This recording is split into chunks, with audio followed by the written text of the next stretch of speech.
BBA, BCA, BCom Computers, 100% placement guarantee. I create Degree College, Kukatpalli, Hyderabad. అమ్మ నమస్తే. నమస్తే అమ్మ జయలక్ష్మి. అమ్మ శ్రీకృష్ణుడి గురించి చాలా కథలు మనం చెప్పుకుంటూ ఉంటాం. ఆయన గొప్పతనం గురించి, సృష్టికర్త కదమ్మా ఆయన. అయితే ఆయన ఎలా చనిపోయారు, దీనికి సంబంధించి అసలు ఇన్ఫర్మేషన్ ఏదన్నా ఉందా మనకి?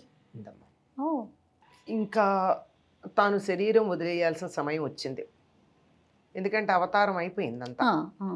ఉద్ధవుడికి వాళ్ళకి చెప్పేశాడు, ఇంకా కాలం అయిపోయింది, నాకు ఇంకా అవతార పరిసమాప్తి జరుగుతుందని వాళ్ళకి బోధ కూడా చేస్తాడు. మీకు ఉద్ధవుడికి బోధ చేసినటువంటి ఉద్ధవ గీత అని చెప్పి మనకి భాగవతంలో ఏకాదశి స్కంధం ఉంటుంది. నిన్ను వెళ్ళిపోతే ఎట్లా, మాకు నువ్వు శరీరం వదిలిపెడితే మేమంతా ఏమైపోవాలని అంటాడు. అసలు శరీరం వదిలిపెట్టడం ఏమిటి, మీరంతా ఏమైపోతారు ఏమనుకున్నా తత్వబోధ చేస్తాడు. ఆ తత్వబోధ తర్వాత ఉద్ధవుడు బాగానే ఉంటాడు. ఇది అయినప్పుడు తర్వాత తానుండగానే యాదవులందరూ నశిస్తారు. యదువంశం మొత్తం నశించిపోతుంది కదా. అవునమ్మా, యదువంశం అంతా నశిస్తుంది. ఒక బలరాముడు ఉంటాడు అనుకుంటా. ఎలా వాళ్ళల్లో వాళ్ళు ఆ ప్రభాస తీర్థానికి వెళ్ళి సరదాగా సెలవు రోజున ఆనందంగా గడుపుతారు కదా, మనం ఈ రోజుల్లో పిక్నిక్లు అంటూ ఉంటాం. అట్లా వెళ్ళారు, వెళ్ళి మాట్లాడుకుంటున్నారు, భోజనాలు చేశారు, ఆనందంగా ఉన్నారు.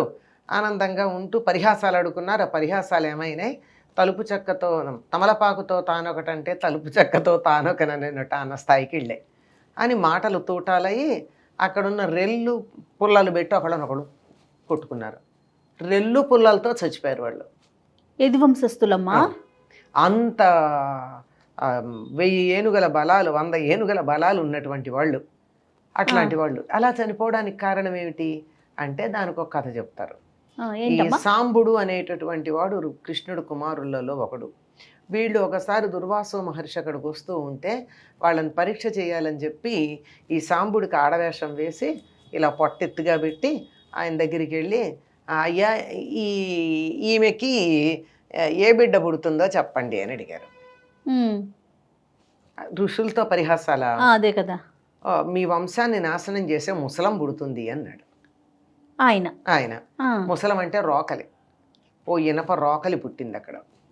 వెళ్ళిపోయి కృష్ణుడి దగ్గర చెప్పారు. ఆయన నిజంగా కాదు కదా, ఆయన కూడా రోకలి వచ్చిందమ్మా. అంతే, ఆయన రోకలి పుడుతుంది. ఇప్పుడు అది నిజంగా ఆడదైతే ఆ సాంబుడు ఆడ అయి ఉంటే అమ్మాయో అబ్బాయో పుట్టేది కాదు కదా. అంచేత వాడికి అక్కడి నుంచి అక్కడ ముసలం వచ్చింది, అక్కడికక్కడ ఇనపరోకలి. వెళ్ళిపోయి తప్పులు చేయడం ఏం చేయాలని అడగడమే కదా. వెళ్ళి అడిగితే మీరు దీన్ని శుభ్రంగా అరగదీసి సముద్రంలో కలిపేయండి అన్నారు. రోకల్ని ఇనపది కదా. వీళ్ళు కష్టపడ్డారు, రాతి మీద అరగదీశారు, సముద్రంలో కలిపారు. కానీ ఇనపరాజను సముద్రంలో కలుస్తుందా? కలవదు. అత్తెట్టులాగా తేలొచ్చి దాంట్లో నుంచి రెల్లు పుల్లలు పుట్టాయి. ఆ రెల్లు ఒకదాంతో ఒకటి, అది ఇనప లక్షణం ఉంది కదా, పొడుచుకుని చచ్చిపోయారు. ఈ వీళ్ళు చిట్ట చివరికి ఏం చేశారు, ఓ సన్న పుల్ల మిగిలింది లోపల, ఇనపది చువ్వ. అక్కడ దాకా వచ్చాక ఈ కాస్తకే ఉందిలే అని చెప్పి దాన్ని పడేశారు. దానిని ఒక బోయవాడు చూసి ఎంత బాగుందో, ఇనపది చాలా చక్కగా ఉందని దాన్ని బాణంగా తయారు చేసుకున్నాడు. ఆ బాణం కృష్ణుడికి తగిలింది. ఎట్లా, ఈ వీళ్ళంతా యదువంశంలో వాళ్ళందరూ నశించారని తెలిసింది, జరగాల్సిందే కదా.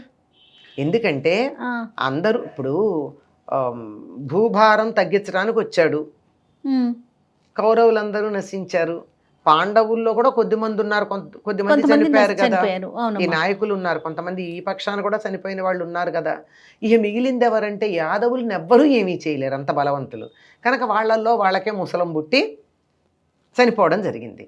ఇది జరగాల్సింది కనుక ఎలా చూశాడని చెప్తారంటే, తెర మీద జరుగుతున్న నాటకాన్ని చూశాట, తన వాళ్లే చనిపోతుంటే. కృష్ణుడు ఆయనకేమీ బంధం లేదు కదా. అయిపోయిన తర్వాత ఇంకా తన అవతార పరిసమాప్తి చెయ్యాలి అనుకునేటువంటి సమయంలో అరణ్యంలో ఒక రాతి మీద పడుకుని కాలి మీద కాలేసుకుని ఇలా ఒక కాలు ఇలా మడిచి ఒక కాలు వేసి, ఆ వేసినటువంటి కాలు ఇలా ఊపుతున్నట్ట. ఊపుతుంటే నల్లనివాడు కదండి, దాని మీద మంచి కాంతి పడింది. అరికాళ్ళేమో ఎర్రగా ఉంటాయి, కాలు ఈ బయటేమో నల్లగా ఉంటుంది. సూర్యకాంతి పడేటప్పటికీ నున్నగా మెరుస్తూ అనేక రంగులు వచ్చాయి. వస్తే అది చూసి నెమలి కంఠము అని ఆ కంఠానికి వేసి బాణం కొడితే ఆ నెమలి నాకు వశం అవుతుందని దూరం నుంచి ఓ బాణం వేసి కొట్టాడు పోయేవాడు. ఆ బాణం దెబ్బకి శరీరం వదిలాడు. బాణానికి ప్రాణం పోతుందా? కాలి బొటన వేలికి దెబ్బ తగిలితే ప్రాణం పోతుందా? శరీరం అవతార పరిసమాప్తికి ఏదో ఒక వంక, అదొక కారణం, అంతే. అదొక కారణం. ఆ సమయంలో వాడు వచ్చి ఏడుస్తాడు, పర్వాలేదంటారు అదంతాను. ఆ తర్వాత అక్కడే ఆ సమయంలోనే వచ్చినటువంటి వాళ్ళు తర్వాత ఎప్పుడో తెలుసుకుని అతడికి అంత్యక్రియలు చేశారు. వెంటనే ఏం జరగల కృష్ణ భగవానుడికి. ఇది కృష్ణావతార పరిసమాప్తి. మరి ఈయన కుమారులు ఏమయ్యారమ్మా? అసలు ఎంతమంది కుమారులు ఈయనకి? ఈయనకి చాలా మంది ఉన్నారు కదమ్మా, బోల్డ్ మంది. ఇప్పుడు 16,100 మంది రాజకుమార్తెల్ని పెళ్లి చేస్తున్నాడు. ఒక్కొక్కళ్ళకి 10 మంది పిల్లలు. వీళ్ళందరి కోసం పెట్టిన ఉపాధ్యాయుల సంఖ్యే ఉంది బోలుడు, వీళ్ళ చదువులు చెప్పించడానికి. దీనికి తోడు అష్టమహిషులకి పిల్లలు ఉన్నారు. వాళ్ళల్లో అనిరుద్ధుడు అనేటటువంటి వాడు ఉన్నాడు కదా, ప్రద్యుమ్నుడు, అనిరుద్ధుడు. ఈ అనిరుద్ధుడి వంశం మిగిలి ఉంది తర్వాత చాలా కాలం. వాళ్ళ తాలూకు వంశం వాళ్ళు అని చెప్పి చంద్రవంశం వాళ్ళు అని ఆ వంశం యొక్క కొనసాగింపు గురించి మనకి కొన్ని శాసనాల్లో కనపడుతూ ఉంటుంది. అంతవరకే మనకి చరిత్ర చెప్తుంది. ఇద్దరు అంతే.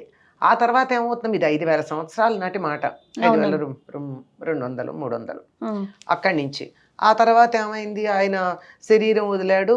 ఆ తర్వాత నెమ్మదిగా వాళ్ళ వంశం వాళ్ళు రాజ్యపాలనలు లేవు, రాజులు లేరు. అక్కడ ద్వారకే మునిగిపోయింది. వాళ్ళు యువతల గట్టుకే వచ్చేసారు కదా. అప్పటికే ద్వారక మునిగిపోతుంది, మీరందరూ ద్వారకని ఖాళీ చేసి వచ్చామని చెప్పాడు. వీళ్ళందరూ బయటకు వచ్చేసారు. ఉన్న వాళ్ళల్లో ఆడవాళ్ళు కొంతమంది మిగిలారు, యుద్ధంలో కాని వాళ్ళు. అట్లా మిగిలినటువంటి వాళ్ళల్లో ఆ చంద్రవంశానికి చెందినటువంటి వాళ్ళు కొద్దిమంది మిగిలారని చెప్తూ ఉంటారు. అంతే, పెద్దగా వాళ్ళ గురించి మనకి అంత చరిత్ర ఏం తెలియదు. కానీ చాలా కొత్త విషయాలు, తెలియని విషయాలు తెలుసుకున్నామమ్మ. నమస్తే. నమస్తే అమ్మ.